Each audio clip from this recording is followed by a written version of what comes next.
Hello hello hello, நான் ஒன்னும் இந்த வேலையெல்லாம் பண்ணல. இது முழுக்க முழுக்க உங்க மாமியாரோட ஏற்பாடுதான்.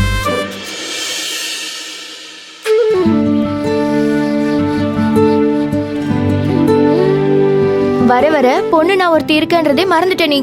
என்னடி என்ன மறந்துட்டேன்? என் மருமகளை நான் வரவேற்கிறேன். இதுல உனக்கு என்னடி போறாம?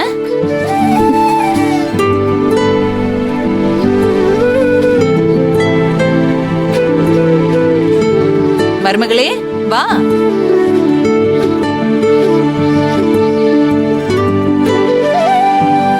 அத்தை, என் மேல உங்களுக்கு இருக்கிற பாசம் எல்லாம் நல்லா புரியுது.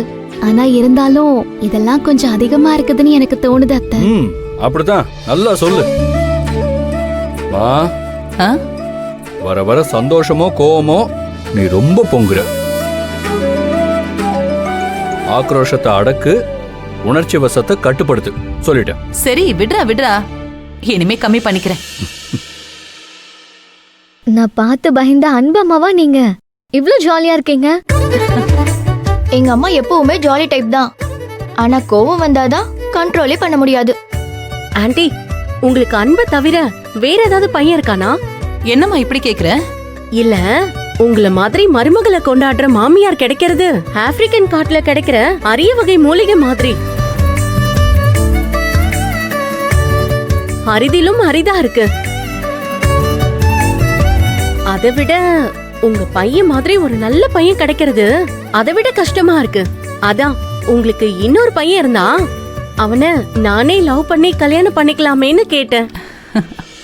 அடிப்பாவி.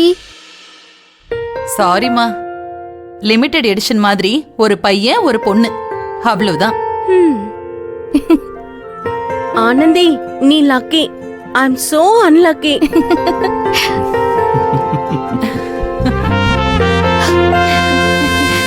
ஆண்டி, அப்படியே ட்ரீட்டுக்கு என்ன சமைச்சிருக்கீங்கன்னு சொன்னா ஒரு கட்டு கட்டிட்டு சாப்பிட்டுட்டு தூக்கத்தை போட்டுட்டு ஹாஸ்டலுக்கு ஜூட்டு விட்டுருவோம். ஆனந்தி கூட ரூம்ல தங்குறவங்கல்ல யாரோ ஒருத்தவங்க சைவமாமே.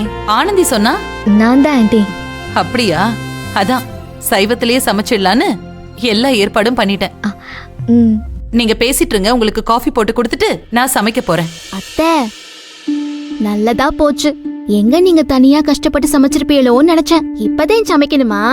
நீங்க உட்காருங்க அத்தை, இன்னைக்கு நான் சமைக்கிறேன். ஐயோ வேணா ஆனந்தி, நீ எப்ப வீட்டுக்கு வந்தாலும் நீ தான் சமைக்கிற. இந்த தடவை நான் சமைக்கிறேன். அதனால என்ன அத்தை, இன்னைக்கும் நானே சமைக்கிறேன். அதெல்லாம் இல்ல, நான் தான் சமைப்பேன். இல்ல இல்ல அத்தை, நானே சமைக்கிறேன். இல்ல, நான் தான் சமைப்பேன். இல்ல அத்தை, நான் சமைக்கிறேன். இல்லம்மா, நான் தான் சமைப்பேன். ஐயா, ரெண்டு பேரும் கொஞ்சம் நிறுத்துறீங்களா? இப்படியே ரெண்டு பேரும் சண்டை போட்டுக்கிட்டே இருந்தீங்க, அப்புறம் விருந்து சாப்பிட வந்தவங்க எல்லாம் பட்னியோட தான் ஹாஸ்டல் போகணும்.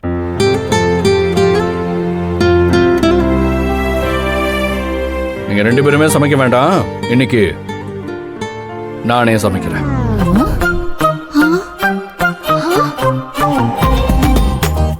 என்னது, நீயா? ஆமா. நீங்க எல்லாரும் எதுல வந்தீங்க? ஆட்டோல தான்.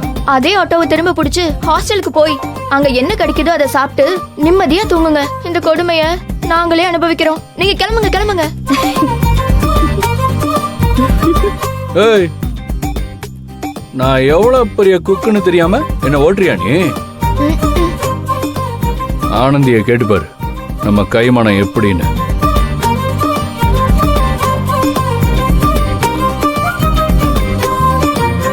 இதே டேபிள்ல உட்கார்ந்து சாப்பிட்டு இருக்க ஆனந்தி. ஆனந்தி, சொல்லு ஐயாவோட சமையல் எப்படின்னு. டேய், இதெல்லாம் எப்படா நடந்துச்சு? மாட்டிக்கிட்டாரு ஒருத்தரு, அவரை காப்பாத்தணும் கர்த்தரு.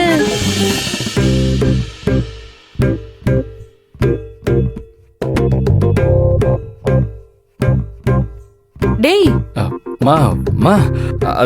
அது வந்து ஆனந்தி முதல்ல இங்க வந்தால, பாவம் அப்ப சாப்பிடாம பசியோட வந்துட்டா. எனக்கும் அந்த நேரத்துல பயங்கரமா பசி எடுத்துச்சா, அதான் ஐயா தான் உனக்கு தெரியாம ராத்திரியில தோசை சுட்டு கொடுத்தேன். ஓஹோ, எனக்கு தெரியாம இன்னும் என்னெல்லாம் பண்ணிருக்கீங்க? ஐயோ அத்தை, அப்பெல்லாம் எங்களுக்குள்ள ஒண்ணுமே இல்ல. அண்ணி உங்களுக்குள்ள ஒண்ணும் இல்லைன்னு வேணா சொல்லுங்க, ஆனா இவனுக்குள்ள உங்க மேல லவ் எக்கச்சக்கமா இருந்துச்சு. இனிமே இங்க இருந்தும் பல உண்மைகள் வெளியே வந்துடும் நினைக்கிறேன். நான் போய் சமைக்கிறேன். டேய், டேய், டேய். அதெல்லாம் ஒண்ணும் வேண்டாம். நாங்க 2 பேரும் சேர்ந்தே சமைக்கிறோம். ஆனந்தி, வா நாம போய் சமைக்கலாம். வா மருமகளே.